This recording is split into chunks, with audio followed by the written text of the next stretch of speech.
혹시 요즘 배에 가스가 자주 차고 방귀도 부쩍 잦아졌거나 주위에 그런 분이 있으신가요? 주변 눈치 보느라 참기도 힘들고 내 몸에 혹시 무슨 문제가 있는 건 아닌지 걱정되기도 하셨을 텐데요. 오늘은 방귀가 왜 이렇게 자주 나오는지, 어떤 음식을 먹으면 도움이 되는지, 반대로 꼭 피해야 할 음식은 무엇인지도 알아보겠습니다. 먼저 결론부터 말씀드리면 방귀는 지극히 정상적인 생리 현상이면서 우리 몸이 보내는 중요한 건강 신호입니다. 장 안에 있던 공기와 소화 과정에서 만들어진 가스를 몸 밖으로 내보내는 자연스러운 현상이에요. 일반적으로 하루 10에서 20회 전후를 정상 범위로 보는데요. 사람마다 편차가 크기 때문에 이 범위를 조금 벗어난다고 해서 무조건 건강에 문제가 있다는 뜻은 아니에요. 다만 갑자기 반기 횟수가 눈에 띄게 늘거나 복부 팽만이나 통증, 변비나 설사까지 같이 나타난다면 그때는 한번 점검을 해볼 필요가 있어요. 배에 가스 차고 방귀를 자주 뀌는 원인은 크게 세 가지로 나눠볼 수 있는데요. 가장 흔한 원인은 나도 모르게 공기를 많이 삼키는 거예요. 빨리 먹거나 말하면서 먹거나 껌을 씹거나 딱딱한 사탕을 먹거나 탄산음료를 마시거나 담배를 피우는 습관이 있으면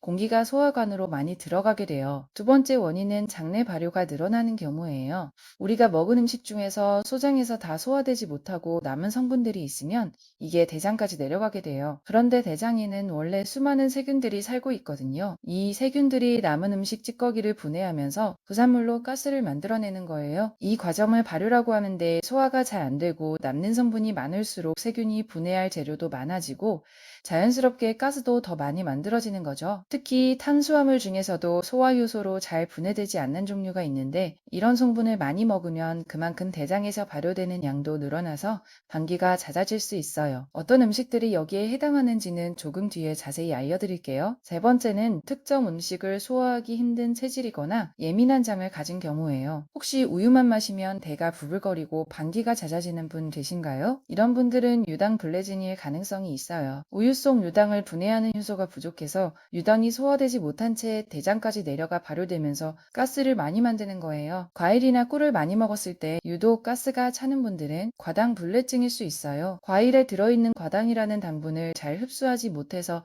역시 대장에서 발효가 늘어나는 경우예요. 밀가루 음식을 먹고 나서 유독 속이 불편하다면 셀리아병도 원인 중 하나예요. 이건 밀, 보리 같은 곡물에 들어있는 글루텐이라는 성분에 장이 예민하게 반응해서 염증이 생기고 소화 기능이 떨어지는 질환이에요. 그리고 마지막으로 과민성 대장 증후군, 흔히 IBS라고 부르는 증상이 있어요. 이건 특별히 가스가 많이 만들어지는 게 아닌데도 장이 가스에 훨씬 예민하게 반응해서 조금만 가스가 차도 배가 빵빵하고 불편하게 느껴지는 거예요. 실제로 미국의 대표적인 의료 연구기관인 메이오 클리닉에서는 IBS가 있거나 평소 스트레스나 불안감이 많은 분들일수록 장속 가스에 대한 민감도 자체가 높아질 수 있다고 설명하고 있어요. 그러니까 가스 양보다 내 장이 얼마나 예민하게 받아들이는지가 더 중요할 수도 있다는 거죠. 편안한 소화와 위장 건강을 위해서는 어떤 음식을 먹으면 좋을지 알려드릴게요. 가장 먼저 추천드리고 싶은 건 저포드맵 계열이면서 소화가 편한 음식들이에요. 저포드맵이라는 게 조금 생소하실 수 있는데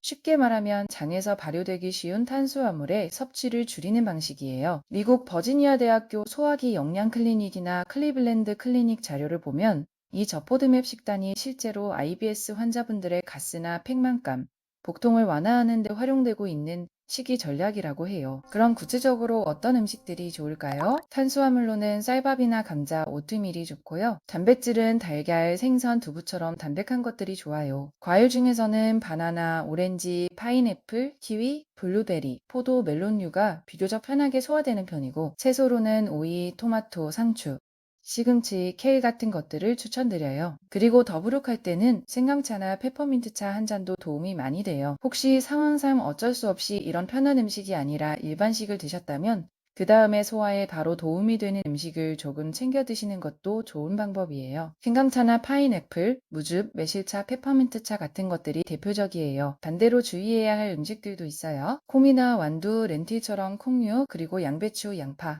브로콜리, 콜리플라워, 버섯, 통곡물, 맥주, 탄산음료는 가스를 잘 만드는 대표적인 식품들이에요. 그리고 무설탕 껌이나 사탄이 많이 들어있는 소르비톨, 만니톨, 자일리톨 같은 당알코올 성분도 주의가 필요해요. 당알코올은 설탕 대신 단맛을 내는 감미료인데 장에서 잘 흡수되지 않고 그대로 대장까지 내려가서 발효되기 때문에 가스를 많이 만들어낼 수 있어요. 여기에 지방이 많은 음식이나 야식, 과식, 매운 음식, 가공식품도 팩만감을 더 심하게 만들 수 있으니 평소에 조금 신경 써주시면 좋아요. 방기 빈도만으로 어떤 병이 있다고 진단할 수는 없어요. 다만 통증이나 혈변, 이유 없는 체중 감소, 지속적인 팩만감이 함께 나타난다면 그때는 꼭 진료를 받아보시는 게 좋아요. 오늘 알려드린 음식과 습관부터 하나씩 실천해 보시면 훨씬 편안한 장 상태를 만드실 수 있을 거예요. 오늘 영상이 도움이 되셨다면 좋아요 눌러주시고 구독해 두시면 삶의 질을 높여주는 건강 정보를 빠르게 받아보실 수 있습니다. 오늘 영상 봐주셔서 감사합니다.